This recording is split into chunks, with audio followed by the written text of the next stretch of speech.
Councillors, ladies and gentlemen, please raise hands and be upstanding for the Deputy Mayor.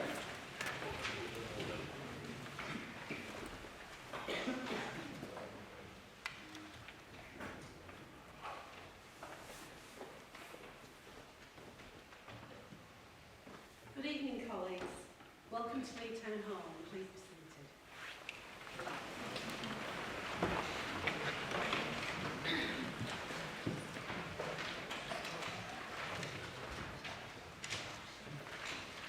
Can I wish you all a Happy New Year? I will be chairing the meeting this evening in the absence of the Mayor, who has recently undergone surgery and is currently at home resting. She is awaiting further treatment. On the Mayor's behalf, can I thank everyone for their kind wishes at this difficult time for her and her family. On behalf of the Council, I'd like to wish the Mayor our best wishes and hope that she'll be back in her seat in the not too distant future. At tonight's meeting, we've got the Deputy Chief Executive, Paul McKevitt, who will be advising the meeting on this occasion, and the Chief Executive sends her apologies. There will be no prayers this evening. As usual, Wigan Council's Public Relations team are going to use Twitter to report live from this meeting. The Council meeting is also being videoed by the Council officer, and there is a dedicated reporting area which is situated to the rear of the Council chamber, near to the press seating. However, I would ask members to concentrate fully on the meeting, as this is our important policy setting meeting. Can I also ask you to turn off your mobile phones onto silent during the meeting? Should the fire alarm sound, all those present should leave the Town Hall by the doors on my right or your left, and proceed down the main stairs to the ground floor and then to the main doors and out onto Leigh Library Square. The Town Hall keeper and the security guard will assist those leaving the building. As this is a change of venue, we will not be using an electronic voting system this evening. We will revert back to show of hands for voting, or for any recorded votes. The Deputy Chief Exec will read your names from an alphabetical sheet. We have a temporary PA system in place with roaming mics. If members wish to speak, could they announce who they are for the benefit of the video, so that people watching after the meeting know who you are. If there's a point of order or a personal explanation, please just alert me or one of the members of staff, and we will then take up your point. We'll now move to the formal business of the meeting. Apologies for absence. We have apologies for absence from the following councillors: Phil Cullen-Murr, James Grundy, Lynn Holland, Jeanette Prescott, Paul Prescott, Anne Rampling, David Arrowsmith, Mike Dewhurst, Shirley Dewhurst and Paul Kenny. Are there any further apologies? Councillor Bill Clark. Thank you. Okay, thank you. Thank you. We've now got the minutes of the meeting held on the 12th of November, and our Assistant Director Legal, Linda Fisher, is going to remind you of some things. And can I welcome Linda to this meeting? Yes, just to remind members that this section is about the accuracy of the minutes, and that defamatory comments will not be permitted in the meeting. If the event that members are wanting to make amendments to minutes, can you please be very clear and clarify the amendments? Thank you.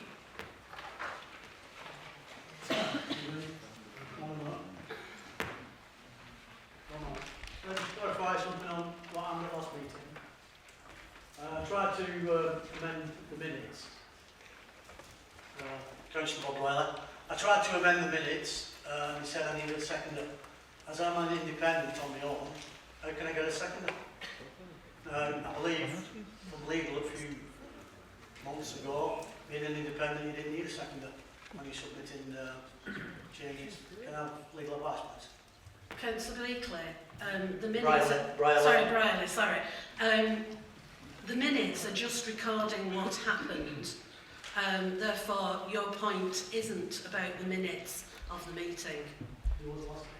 We can have your point clarified, but what we're talking about is the recording of the minutes, and the minutes are correct in what happened at the meeting.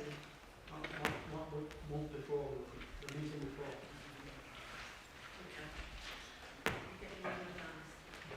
Just to clarify, you do need a seconder, so that's the process. That's the legal advice that we give you.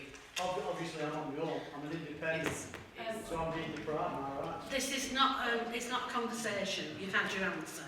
Sit down, please. Could I invite the leader to move the acceptance of these minutes?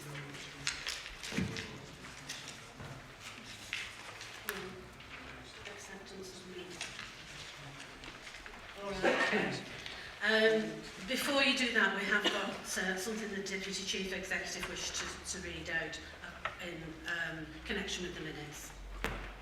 Okay. Councillor Anne Rampling, although not present this evening, has offered an apology to Councillor Norman Bradbury for the inaccurate statement she made during the debate on his motion at the last meeting. I will now read out this apology. Dear Councillor Bradbury, at the council meeting held on the 12th of November 2014, I incorrectly asserted that you had attended a site visit arranged through the Regulation Committee, where the Leigh guided busway was being considered. I stated that you had commented to one of the officers that you were happy with the proposals and had listened to the residents on that visit. After the meeting, I realised that I had made an inaccurate statement and phoned you to apologise. And I wish to make a formal apology to the Council, which the Deputy Chief Executive will read out on my behalf, due to my absence at the meeting due to personal circumstances. Regards, Councillor Anne Rampling. Thank you. Leader, can you move the minutes? Beg to move this, Madam Mayor. Beg to second, Madam Mayor.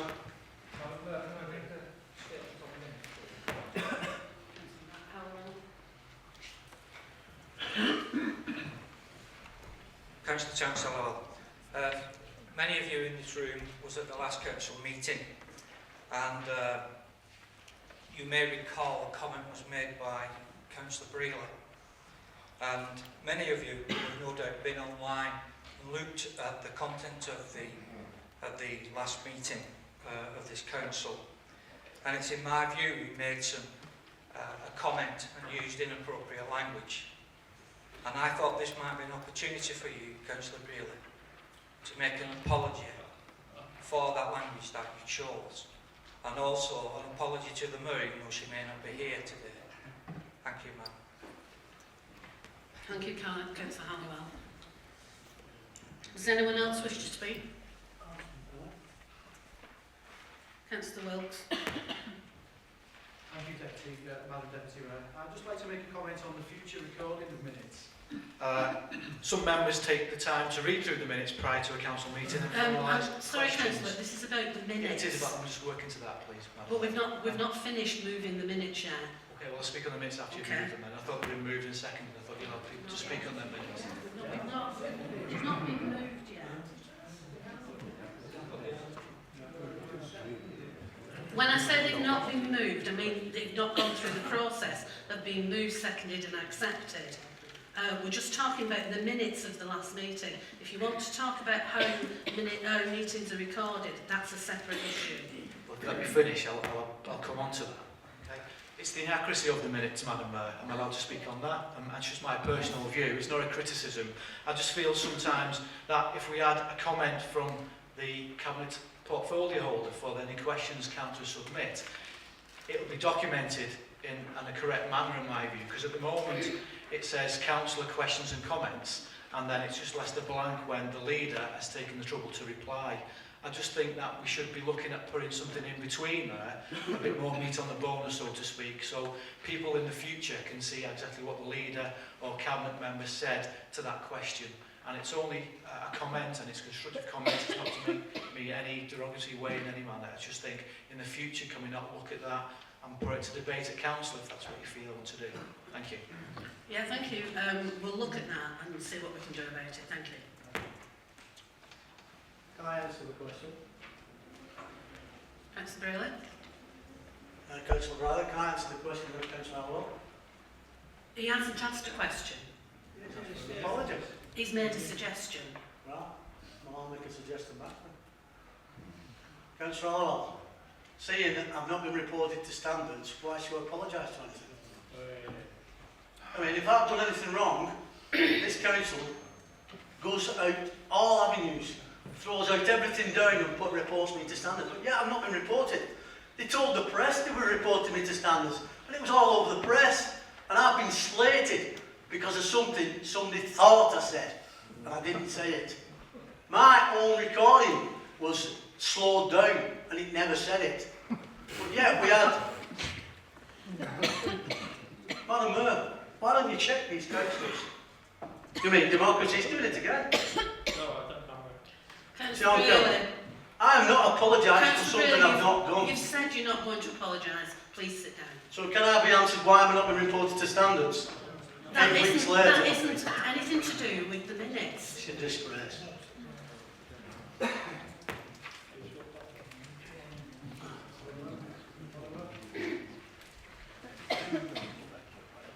Councillor Mullins. I'll use this one. Save you later.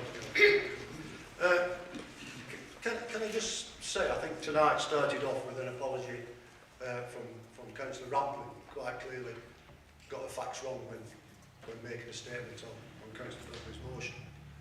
And I think that was an opportunity tonight for Councillor Braley in particular to make an apology. And I think that's what was needed. And regardless of whether his recording says he didn't or he didn't, we have a recording that says he did. There are witnesses who said he did. So therefore, Madam Mayor, if Councillor Braley is not prepared to apologise to the Mayor and to the rest of this council chamber, may I ask the appropriate officer through the Standards Board to inquire and investigate the claims that Councillor Braley used inappropriate language at the last council meeting. Thank you, Madam Mayor. Councillor Molyneux, is that a motion? It is. Have we got a seconder? Thank you. Can we have a show of hands for people who are in acceptance of that motion? Democracy, this is not democracy. Councillor Braley, I will give you one warning that if you continue to interrupt the meeting without the proper procedure, you will be silenced. Have a show of people who are against that motion. Can I just remind the members of the public that you haven't got a vote? And people who are abstaining. I think the motion is carried. Thank you. Councillor First.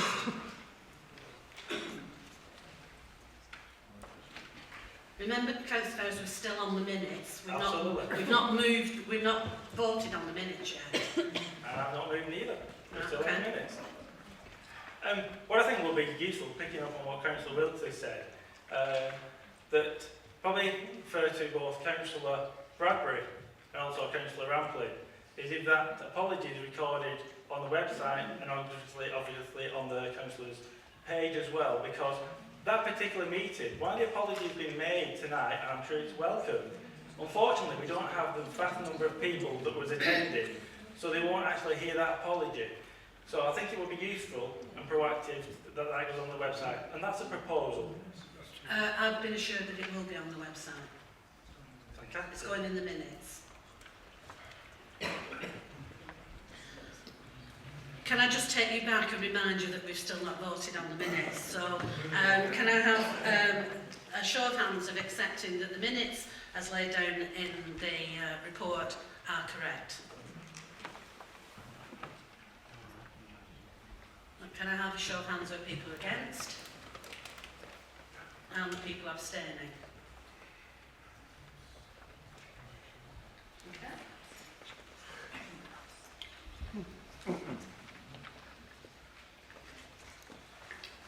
Announcements. It's the announcement of the first announcement is the death of Honorary Alderman and former Mayor Jimmy Jones. It's with deep regret that I refer to the sudden death of Jimmy Jones on the 11th of December 2014. Jimmy, or James, became a Labour councillor in May 1974, representing Ward 7, and served on the council until May 1975. He was then re-elected in 1979 to Ward 10, which then became Bedford Astley Ward in 1980, in which he served until 2000. During his time as a councillor, he served on many committees and panels, which includes Highways and Works, Finance, Housing, Planning and Development, Recreation and Amenities, and Social Services. Jimmy Jones was Deputy Mayor 1986 to 87 and Mayor of Wigan 1987 to 88, and was made an Honorary Alderman on the 9th of August in the year 2000. Jimmy Jones leaves 2 sons, Geoffrey and James, 7 grandchildren and 2 great-grandchildren. The Mayor has written to the family of Jimmy with the Council's deepest sympathy at this difficult time. I now invite members of the Council to express their condolences in respect of Honorary Alderman Jimmy Jones. Leader. Thank you, Madam Deputy Mayor. Madam Mayor, Jimmy Jones was a proud lifer, former miner, and he loved representing his own community of Hirethorpe, which he did for most of his time on this council. He served for a brief period also on the former Leigh Council, so he would have been familiar with this chamber in the past. As the Deputy Mayor said, he was also Mayor of the borough, and although he was from Leigh, he certainly served the borough as a whole very well. Supported it in that, as he was in most things, with his wife Doris, who was only helped him and looked after him, but she was his driver. She drove him to most things, as Jimmy himself couldn't drive. Jimmy was actually the first mayor of Wigan to visit Angers. They had an interesting arrangement when we were thinking about touring with Angers. They decided that they wouldn't go into a marriage straight away, but we should have a year's engagement. And that was the year of engagement that Jimmy went over as mayor. Jimmy was a really nice man, but had a stubborn streak about him as well. When he got something to his head, that was it. So he looked at where we were going to, read it out, and it says Angus. So he would never say Angers, he would always say, I'm going to Angus. But despite that, we still got on with the people in Angers and became true. He was a wise head on lots of things, gave advice to people and worked hard on his committees. The thing I remember about Jimmy is his fantastic sense of humour, really funny sense of humour. And Jimmy could make the most difficult things humorous, was the council. And the times I think David will agree that we as a council laughed most were when Jimmy was paying tributes to former people who died. The first of which was Joe Gormley, the former miners leader.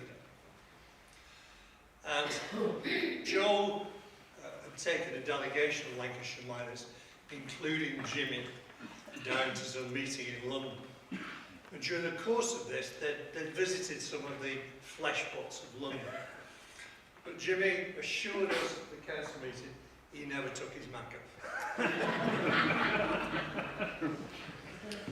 And then another councillor died, Albert Prythatch, who was probably Jimmy's closest friend on the council. And Jimmy reported when he said words about Albert, he said, the undertaker came and he said to the family, in the coffin, it would look nice on an honest with blue satin. And the family were appalled. Blue? You can't bury him in blue. He's been a Labour man all his life. So, Jimmy, I'm sure wherever you are now, you're regaling them with humorous stories. You're united with them. So we wish you well. We wish sympathise with the family and their loss. And note he made a great contribution to Wigan Council. Councillor Walker. Can I just correct one word of Councillor Smith? Could you stand up, Councillor Walker? Sorry, it's a bit difficult in these chairs with all this stuff on. Just correcting one word. He didn't say Angers, he said Thangers. Deputy Leader.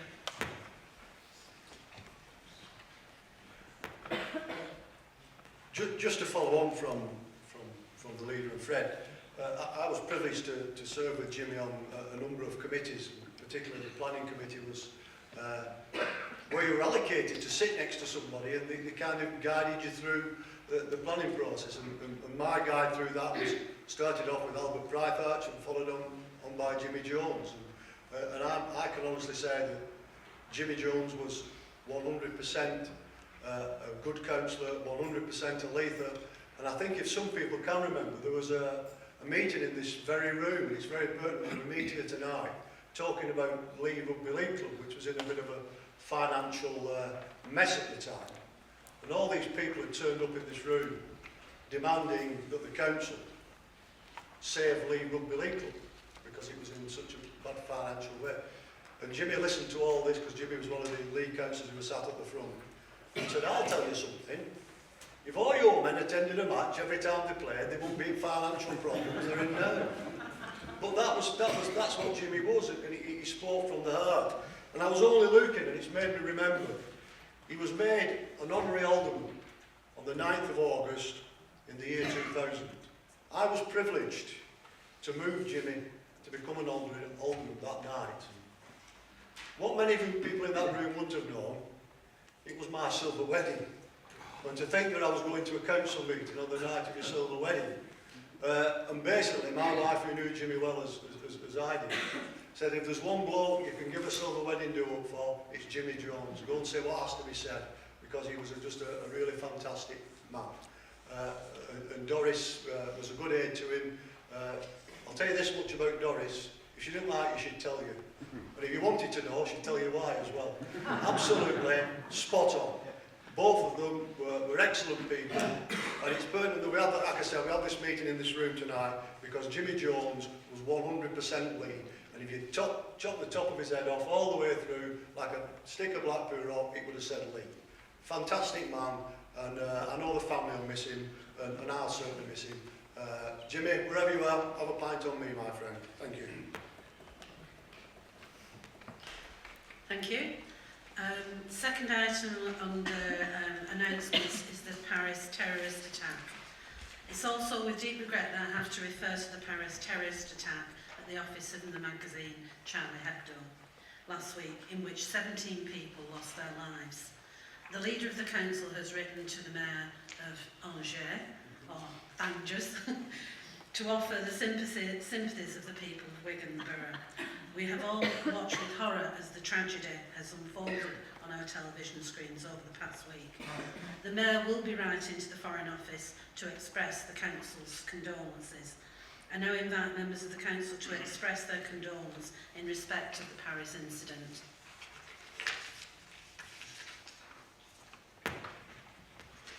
Leader. Thank you, Madam Deputy Mayor. I think what we saw last week was not just an attack on a satirical magazine in France, or even an attack on the people of France. It was an attack on the values that we all hold dear, particularly about free speech, liberty, and be able to do what you want. And I think it's remarkable that in that week the remaining staff of the magazine have managed to put together an edition which has come out today, which has been an absolute sellout, and I thought the front page expressed really a very carefully considered response to those terrorists who, you can object to what people say, that is perfectly legitimate in our society, but you can't object to it by taking machine guns, rifles, and going to shoot people. That's not the society we are. Fortunately, we are getting a bit like that, I think, as those who were present early with the police commissioner heard him say that obviously that's their concern, is that obviously a lot of their work has to go into severe terrorism response as well. So I wrote to the Mayor of Angers because I wanted to make sure that they understood that we appreciated the impact that would have. I thought the weekend march was fantastic. 2 million people marching in France and even a considerable contingent marching in Liverpool, which I thought was a brave thing to do. So I hope now we can agree this tonight, and we will write and seem to say that we in Wigan abhor what happened and will continue to be united with our friends to make sure it doesn't happen again. Councillor Wilkes. I totally agree what Louise has said this evening. It's not a time for individual words, it's a time for words of being united, and it was refreshing to see all the leaders of Europe marching at the weekend in unison, and I hope that's what this council can do tonight. And we might have our differences over one thing and another, but it's nice to see such calming words from the leader, which we all should unite and get behind. I totally agree with what he said. Thank you. Councillor Fairs.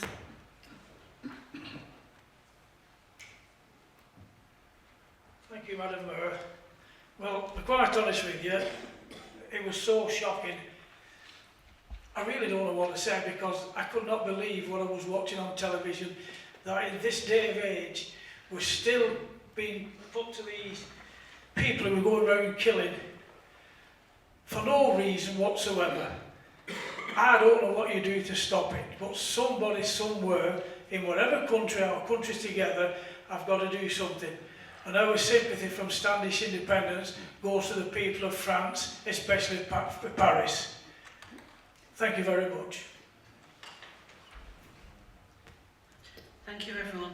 At this point, can I ask you to stand as a mark of respect to Honorary Alderman Jimmy Jones and the 17 people who lost their lives as a result of the terrorist attack.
Thank you, everyone.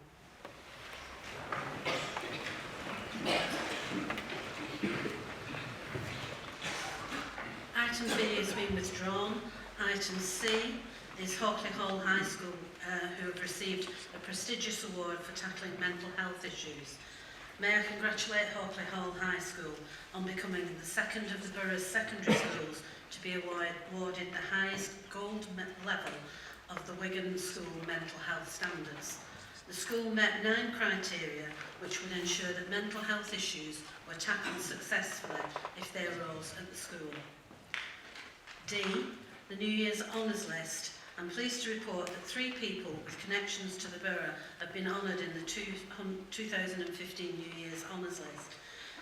Mr Peter Dalestrom, head teacher of Hope School, Maris Bridge, was awarded the OBE for services to education.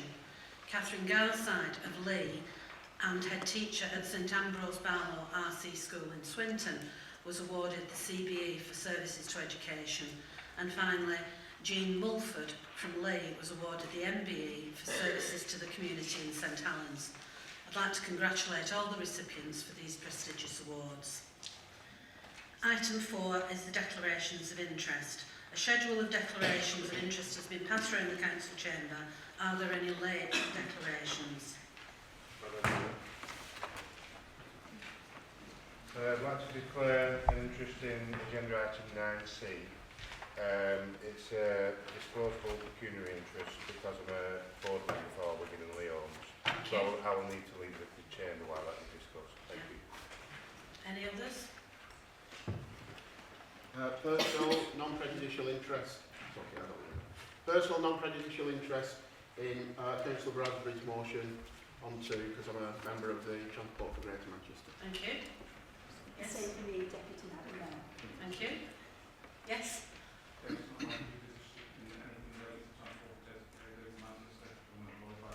Thank you.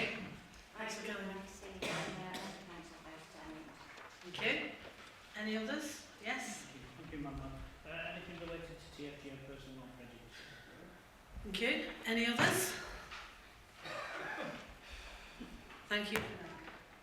Blank forms for declarations of late interest are attached to your notes. Please ensure that they're returned by the end of the meeting. Item 5 is the morality for 2015-16. I invite the leader to report.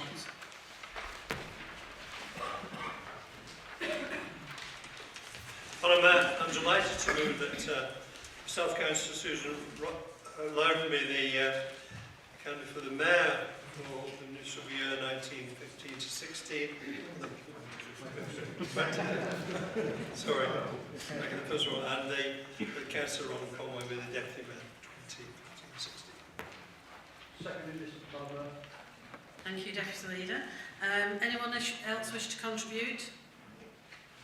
Okay, can we have a show of hands for those in favour of Councillor Ron Conway being nominated as Deputy Mayor for 2015-16? And against? Abstentions? Thank you. Item 6, casual vacancies. Pleased to report that Councillor Maggie Skilling was elected to the Douglas Ward at the by-election held on Thursday the 13th of November 2014. Thank you. Can I, on behalf of the Council, welcome Councillor Maggie Skilling to the meeting.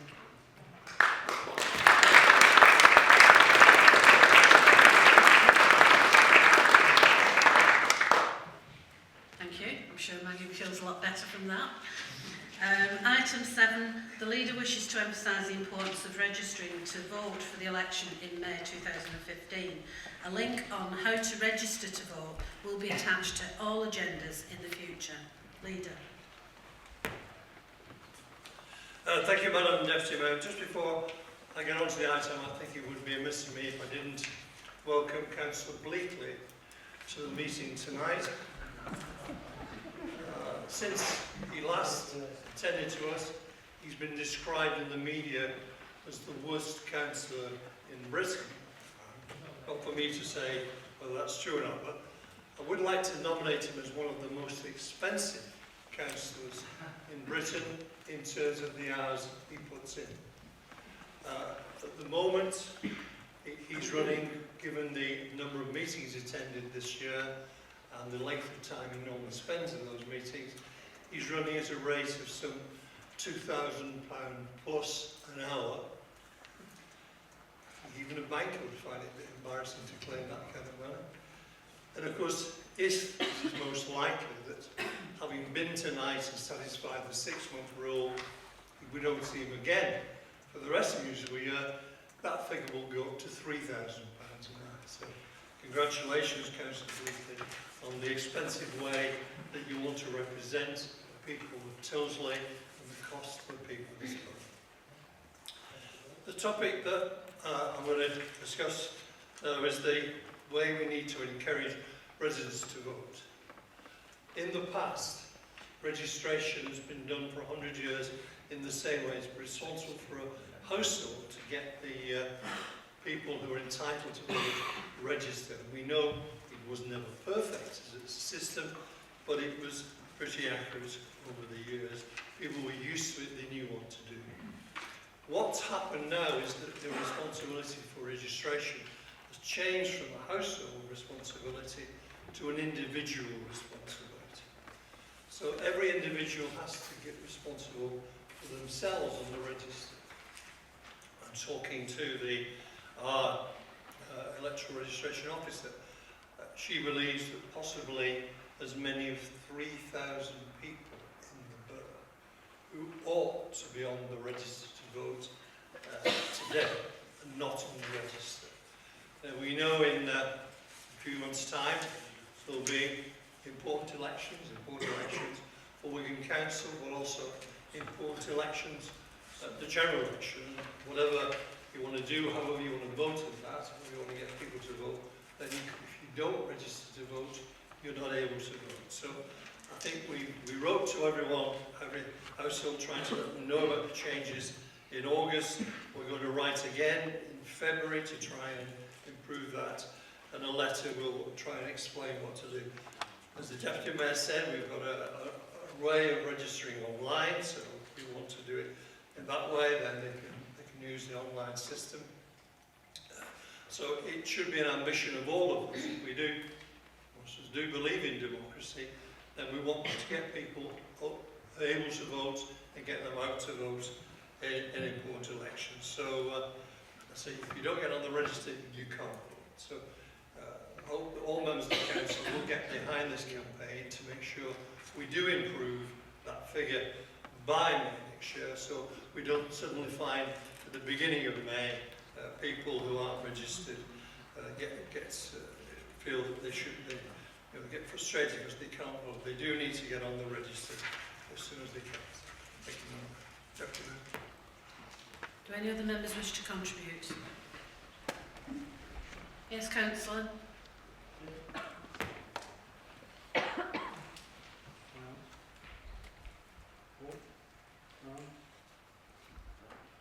Councillor Bob Riley.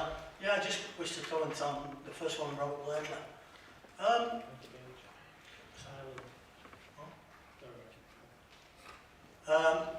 The comments the leaders just made is, these are the rules set down by the Labour group, that you're only entitled to come to a meeting once every 6 months. Now, you can't criticise a councillor for get paid for attending meetings. I remember Joy Birch, she had to resign because she never come for 6 months. Which is true. It is, isn't it? It's true, no? And if we couldn't calculate what councillors actually do by coming to meetings and nothing gets done, we're being overpaid. Because it's all about what goes on in the ward. And all these criticisms you keep giving me, go and walk in Ingley Green and ask them what the people think about me. And you'll get egg on your face, Lord Peter Smith. Because no matter what you do, Councillor, I'll get elected. Councillor, thank you. nothing was said about you, so there was only... No, but I'm Councillor, don't argue with me. Thank you. I understand that the minimum of 6 months is part of the Local Government Act and is not part of what this council sets down. It's what's set down in the Local Government Act. Councillor Wilkes. Thank you, Madam Deputy Mayor. I'd just like to add what the leader said, that you'll get all the support possible from the opposition about engaging people to vote. It's their democratic right, and I get saddened, like every other member does, that people don't engage and complain but don't put the name on the ballot paper to change anything. We wouldn't be here without people voting for us, and we all share that. We all must engage together. But my concern is that we need to address the issue of 16 and 17-year-olds not being allowed to vote. It's been a huge success in Scotland and the north of the border, and I just wish this government would allow 16 and 17-year-olds to vote in the future. I'm sure all of us will agree that they have something to contribute to the economy and to the country, and they shouldn't be ignored. The quicker they are allowed to vote, then injustice will be addressed. Thank you. Again, the age for voting is a countrywide decision, and the voting of 16 and 17-year-olds in Scotland was just a one-off. It's not a permanent decision. Item 7. The leader wishes to emphasise the importance... Sorry, item 8. you wish to sum up? Do you want to sum up, Leigh? Councillor Halliwell, you wish to speak on the Live Well initiative? Okay.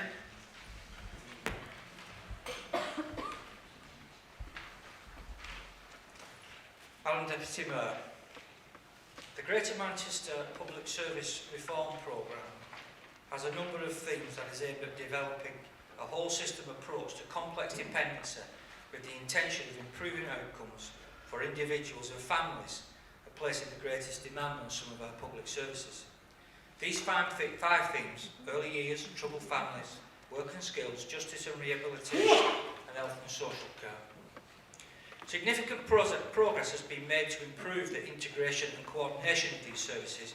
However, it has been recognised by us that many individuals and families do not fit neatly into some of these work streams, and in many cases require interventions to address a number of issues simultaneously.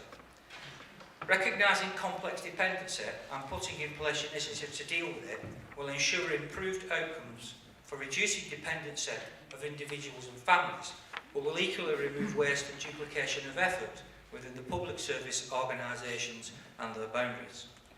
Our response to a whole system approach has led to the development of the Live Well programme, which will incorporate and develop alongside the Greater Manchester Public Service Reform and the integration of health and social care.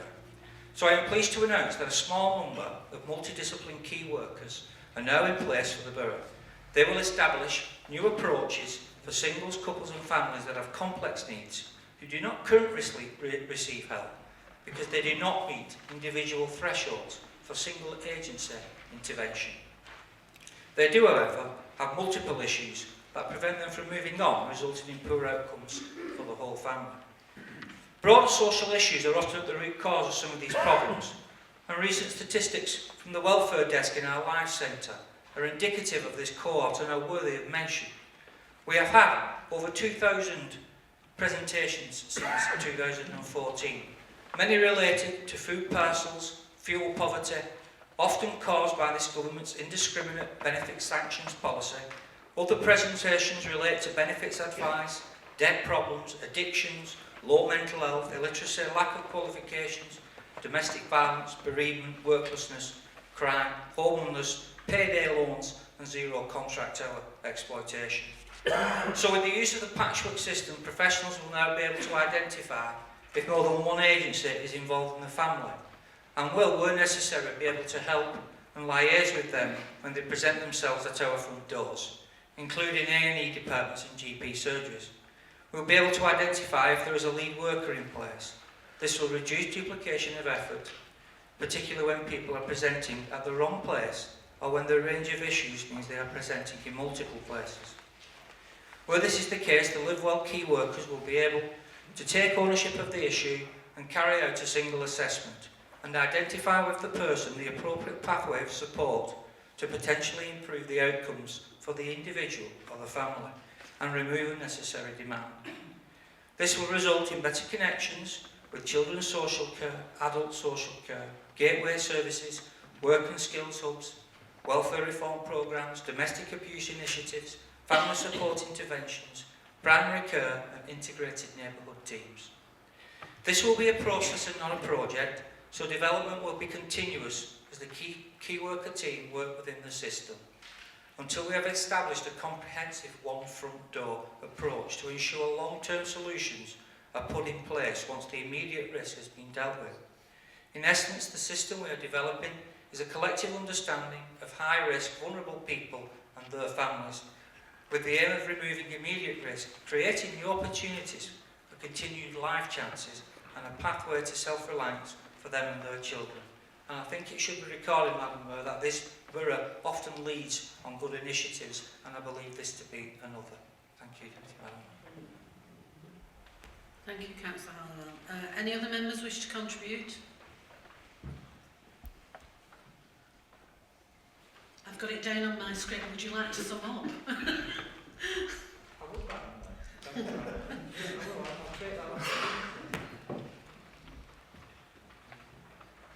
As I've previously said, for a variety of reasons, an individual from this authority may present themselves at our crisis desk seeking a food parcel or a fuel voucher because of this government's ill-fated hate programme and their indiscriminate attack on the most vulnerable in our society. The favoured weapon of mass destruction is the arbitrary use of sanctions that take no account of a person's mental or physical well-being. Neither does it consider the individual's lack of qualifications or literacy or anything else when they dish out these sanctions that can number from 4, 13, 26 or even 150 weeks sanctions, no money. The best they can get is a £48 paid hardship grant from the WDP. So this leaves many individuals and families with complex needs in a state of absolute destitution and despair. Instead of offering these individuals realistic and meaningful opportunities to retrain or rehabilitate, they are sent to pop-up learning centres to polish a CV that often leads to nothing more than low-pay, volatile employment prospects, underemployment practices, which means they are never more than one small step away out of work benefits that has a built-in default and a benefit payment, often stretching for 4 weeks at a time, leaving them without food or fuel. And you don't need to be a Tory millionaire or a government minister to work out where these individuals end up. Yes, at our crisis desk, at these sorts of interventions. So this government's policy has failed on a number of moral and fiscal levels, but the government's greatest achievement has been to ignore and exploit the plight of those that want to get back into work or those who are legitimately unable to work because of a disability. They have no real policy, only dogmatic belief in an outdated Victorian ideology. The recent tax summaries, for example, mailed out to every single taxpayer is further evidence of the divisive strategy, one that sets out to divide the working poor from those in abject poverty. This document, deliberately designed to deceive, includes a pie chart showing 25% of a person's tax for the whole year is spent on welfare. They are hoping that when the public read this pre-election propaganda, they will be sucked in to believe it. However, the breakdown does not make clear that most of the welfare budget goes to the poorest pensioners, and rightly so, the sick and disabled. The Treasurer even originally planned to show that just 3% went towards unemployment benefits, while larger amounts went to children and families and elderly people, and those unable to work, but they chose not to do that. Consequently, this government has been heavily criticised by its misleading narrative by leading academics across the financial, political, charitable and religious sectors across this country. Madam Mayor, there is no shame in being poor, but there is on those that cause it or exploit it with misleading propaganda and moreover fail to recognise what needs to be done to prevent it. Our initiatives are no antidote to Cameron's attack on those unfortunate to find themselves unemployed. Only the return of a Labour government at the next general election will right this wrong. Thank you, Deputy Madam Mayor.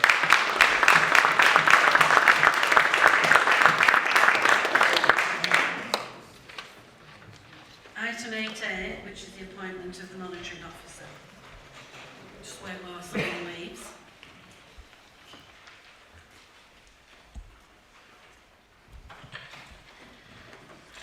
Members are requested to note that the following.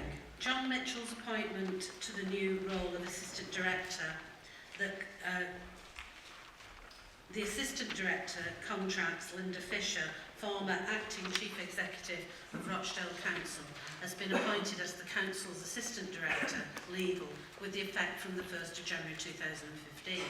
In accordance with Part 3, Section 6 of the Council's Constitution, members are requested to confirm Linda's appointment as the monitoring officer for the Council. Move that. Thank you. I've got a seconder. Thank you. Councillor Brewer has submitted a question on this item. Councillor Brewer. Thank you, Madam Mayor. Thank you, Madam Mayor. It's all right appointing these people. Where's the funding coming from? Over the last 3 years, we've been cut, employment slashed. But all of a sudden, we're on target. We've cut everybody's jobs. There's people who are no use for the council who lost their homes because of the potential cuts. in what this council is doing, and they're appointing somebody else at what cost? Where's the funding come from? You know, and what grade does John Mitchell lead now? Has he gone up a pay grade? Has he gone down a pay grade? You know, it just seems like the old saying is too many chiefs and not enough Indians. We need people on the streets helping the public, not high officers being paid for what? Having a meeting. So can you explain to me? Councillor Briley, it's about the appointment of the monitoring officer, Yeah, not no, about other jobs. This is part of the assistant directors, and we have to have a monitoring officer. We've got one, but we put him on a different pay grade now. That is not what we're asking. We're not Well, I'm asking. asking, it's worth No, it, isn't it? Councillor Greeley, the minute is not asking for us to discuss Councillor John Mitchell's move from one job to another, or the appointment of Linda to the job of the acting chief executive. It is about being appointed as the monitoring officer. And my question is, where's the funding come from? I understand. That's the bottom line. I understand that's been appointed as monitoring officer. There is no extra cost to that. There's more employment because it's another factor, another employee. We're getting rid of one guy, replacing another. No, and I'm going to remind you not to argue with me. The appointment of the assistant director, not the monitoring officer. This is an extra role for her. You are not being asked. You are not being asked to agree the appointment of Linda to the post. You're being asked to agree her additional role of monitoring officer, which we have to have. I'm asking, once again, where's the funding come from for an extra employee to be employed? It's as simple as that. You don't get it, do you? I am not going to warn you again. I do understand what your question is. Your question is wrong. Leader, would you like to respond? Thank you, Madam Deputy Mayor. Madam Deputy Mayor, rather than questioning the need for this appointment, I thought Councillor Bob really should be declaring an interest. But if you look at item 8B and other meetings we had in this council, who's creating all the work for monitoring officers? Poor behaviour, but Councillor Bob, really? So where is this declaration of interest? You know, you have the cost. Where's the money come from? Well, it's like all things that we need.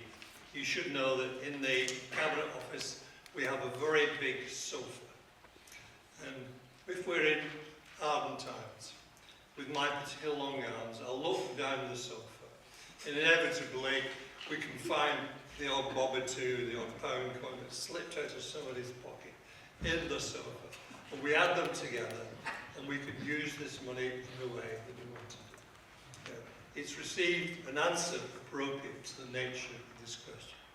If Councillor really was a serious councillor, he'd understand what's going on here, but he obviously doesn't. Do any other members wish to contribute? I invite the leader to sum up, if he wishes. Okay, can we have a show of hands for accepting the recommendation? Those against? Those abstaining? Thank you. Can we ask for Linda to return to the meeting?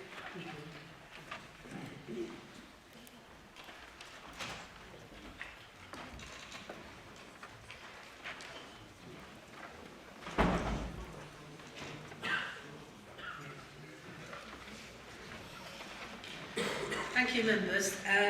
Item 8B is the Standard Ad Hoc Subcommittee of the outcome of 2 recent hearings.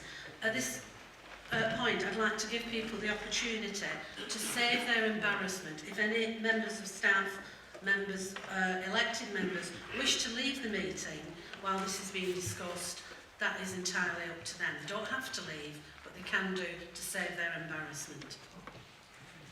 Okay. 2 recent hearings. We have a report on page 21 of the agenda which sets out the 2 decisions taken by the Standard Ad Hoc Subcommittee.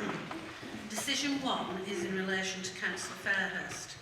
This is to clarify that the matter before members is to note the decision of the Standard Ad Hoc Subcommittee held on the 30th of September 2014. The decision is for noting and is not for consideration by the Council. No further sanctions are to be considered at this meeting. The report requests the Council to agree the recommendations in relation to Councillor Fairhurst. Is the decision moved? Thank you. Is it seconded? Thank you. I invite Councillor Halliwell to speak on the decision in relation to Councillor Fairhurst.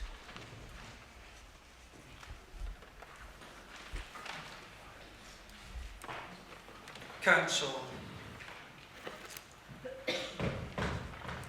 we adopted a new code and arrangements for dealing with complaints at the meeting on the 18th of July 2012 in accordance with the Localism Act of 2011. The procedure applies when a complaint is received that a member has or failed to comply with the code of conduct for members. The new code in essence gives the electorate some assurance that once elected members representing them maintain high standards of public behaviour whilst they are in office, which does not bring their office into disrepute. The outcome of the original hearing came before Council on 24th of September 2014 in respect of a complaint by Miss Donna Hall against Councillor Gareth First, which breached the Council's protocol on member-officer relations and the Members' Code of Conduct, whereby he accused Miss Hall of being a liar and of political bias. Section 6 of that hearing stated that failure by the subject member to make an apology will trigger a reconvened subcommittee. Councillor First confirmed he did not intend to make such an apology. Following consultation with the independent person, the subcommittee decided that Councillor First's behaviour fell well short of that acceptable for a member, and more importantly a group leader, and showed contempt for the standard process. The subcommittee resolved to implement a number of sanctions which are listed on page 24, 25 and 30 of the Council summons, which I have no intention to read out. The ad hoc subcommittee met on the 30th of September and the report states that Councillor Firth had indicated that indeed he wasn't going to abide by the sanctions and has not submitted a public apology to Miss Hall. He was indeed given a further opportunity to submit an apology by noon on the 17th of October, which he relatively subsequently didn't. Councillor First, I would have thought by now you would recognise the importance of setting an example to your constituents and the importance of maintaining high standards and respect for your elected position in this chamber. I am, to say the least, a little disappointed of your contempt of the Council's Code of Conduct while hosting public office. Thank you, Madam Deputy Mayor. Do any other members wish to contribute on the decision? Councillor Briley first. Thank you, Madam Mayor. The contempt of this Standards Committee to impose sanctions on Councillor First is a disgrace. You know, if he's got a freedom of speech and he wishes to say what he said about the Chief Executive, I wish I had been in that room, because I have got the evidence that she is what she is. That's not relevant. I appalling conditions of this Standards Committee. These people are non-qualified to do what they do. It's not a first system. You're completely bombastic with your decisions and rules just to try and get oppositions out of office. It's, like I said, I've been in contact with other councils and they have a first system. They don't have 8 and 9 Labour councils and 1 opposition. They have a fair rule down the line. Every person from every group is sat on that committee, not the controlling group, where you just got to get rid of us. And we're only doing a good job. Councillor First is a cracking councillor in his ward. I've been to his ward. Everybody talks about him. I mean, he's got good points and bad points, as everybody else. Can you keep to the decision? Yeah, I'm sticking to the decision of his behaviour. It's not about the behaviour, what goes on in the What town hall. Councillor Fairhurst does in his ward has nothing to do with the decision. Keep to the decision. Of course it does. Of course it does. It's double Dutch, this man. I just don't understand that you double Dutch. Or maybe you go and put in a leaflet that is a bad behaviour. I'm going to move that Councillor Briley not be heard. You have had a warning. In fact, you've had 3. In fairness. Move that Councillor Briley not be heard for the rest of this meeting. You're a complete Can I have a seconder? disgrace. You stop him from speaking on my sanction. I've got a seconder. Can I have a show of hands? Puppets are up, puppet strings are going. I'll tell you what, I can't wait till the election, Lord Peter Smith. I can't wait up against you. Councillor Briley. Don't throw me out. Yes, please. I'll walk out, don't bother about this. Absolutely disgraceful behaviour. You're speaking, you've got 10 minutes to speak. You've got 10 minutes Would you to like speak. to show of hands on support for Councillor Briley being removed? And can I have a second? Right, we've got a seconder. Can I have a show of hands on him being removed? Childish behaviour. Thank you. And you cannot return, Councillor Briley. I don't want to return, Madam Mayor. In fact, I'll get more money now being at home doing nothing. But Lord Peter Smith said, we can't do that. But you're putting all these sanctions on me. I can't do this, I can't do that. Councillor Fairhurst, I believe you want to speak. Yes.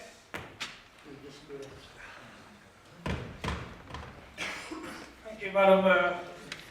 I don't very often get up, so I hope you will give me a little bit of leeway because I may drift away. First of all, about his behaviour, I have spoken to a senior member on the cabinet.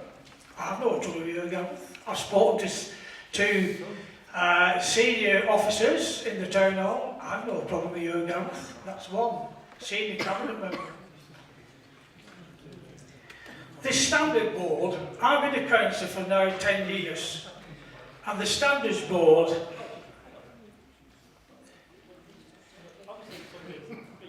Councillor, I'm really sorry.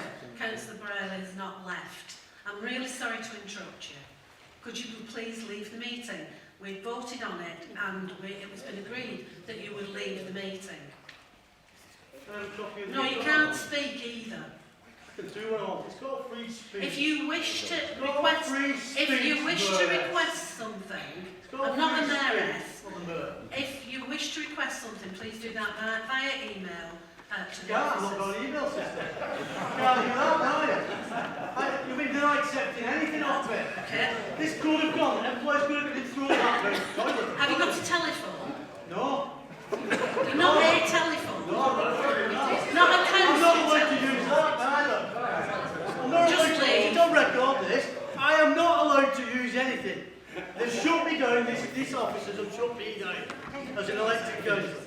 Councillor Briley, Just will to you clarify, you don't Go. have access to IT because you will not sign the council's code of conduct. You've been told that, and that's why you don't have IT. Every other councillor that does has access to IT. Councillor Briley, will you leave? You Leave. don't answer to that. I've got my own email, they don't answer to that. They send emails to the Okay, I'm council. sorry members, I'm going to have to adjourn the meeting until Councillor Briley leaves the meeting. Sorry about that.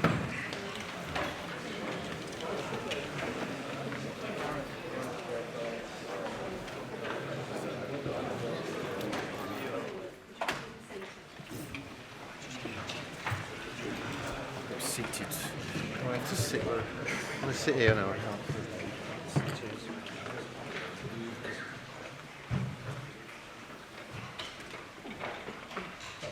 Thank you members for your patience.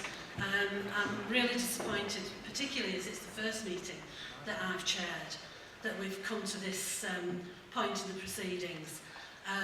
We have asked the police officers to stay in the room while the leader moves a procedural motion.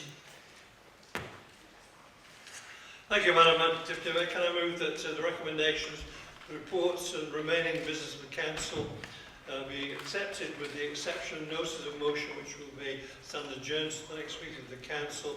In relation to item 8C, changes in committees, I recommend the Council accepts Councillor Skilling to replace Councillor Leigh on confident place of scrutiny committee, and no further decisions are taken.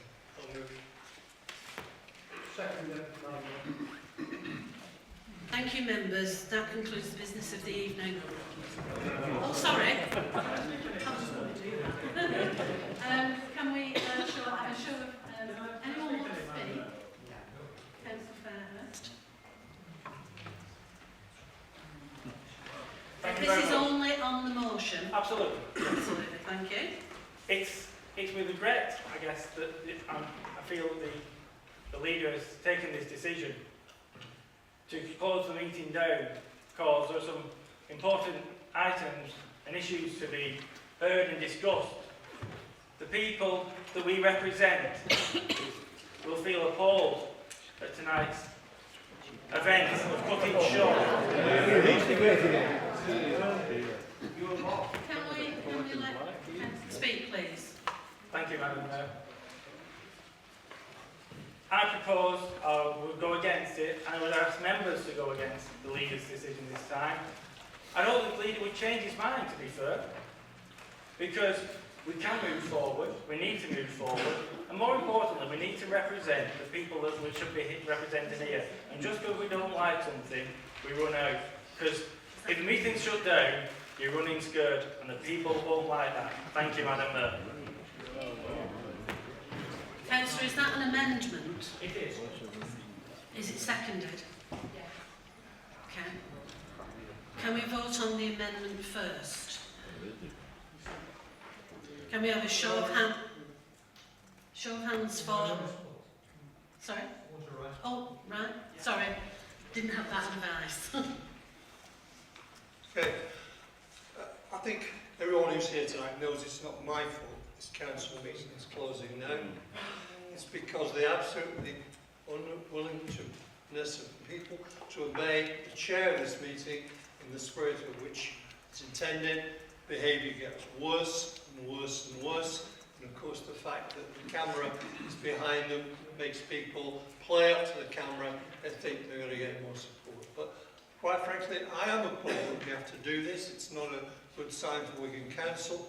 All the great things that we do as a council, really, you come to these particular meetings and you wouldn't recognise what's going on.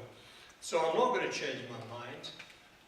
That will be up to the council to decide if they want to support my motion for this, that we adjourn and we go ahead. And we try and go ahead at future meetings and behave properly with respect for the chair of this meeting.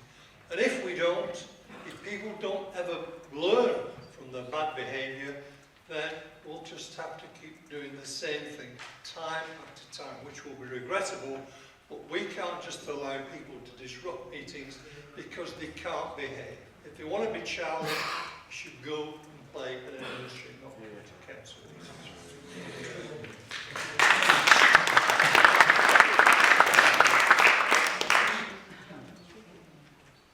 Sorry, Councillor Ferris, you spoke once, you can't speak again. Sorry, I did ask. Go on. Oh, thank you very much, Madam Mayor, for allowing me to sum up on my amendment. I'm ashamed and upset that the leader wouldn't necessarily change his mind. He may not say it's not his fault. He said people play up to the cameras.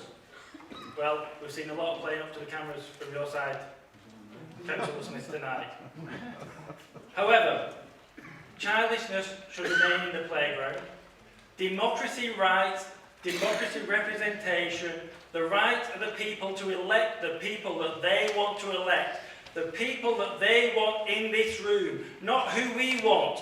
I may not want some of you in this room, but it's not my right, not up to this to say, you can't come in, you can't come up. It's up to the people out there who comes into this room. Councillor, the motion is about the concluding of the meeting. Okay. Therefore, thank you, Madam Mayor, Therefore, I think we should represent the people, stick with the people, and not run away from hard issues. Thank you, Madam Mayor. Thank you. Can I remind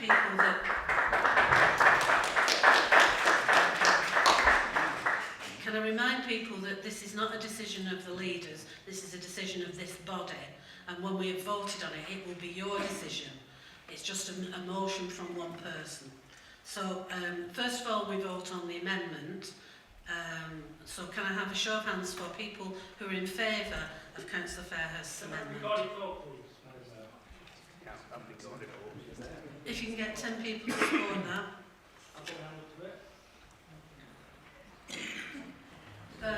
Councillor Brayley can't vote.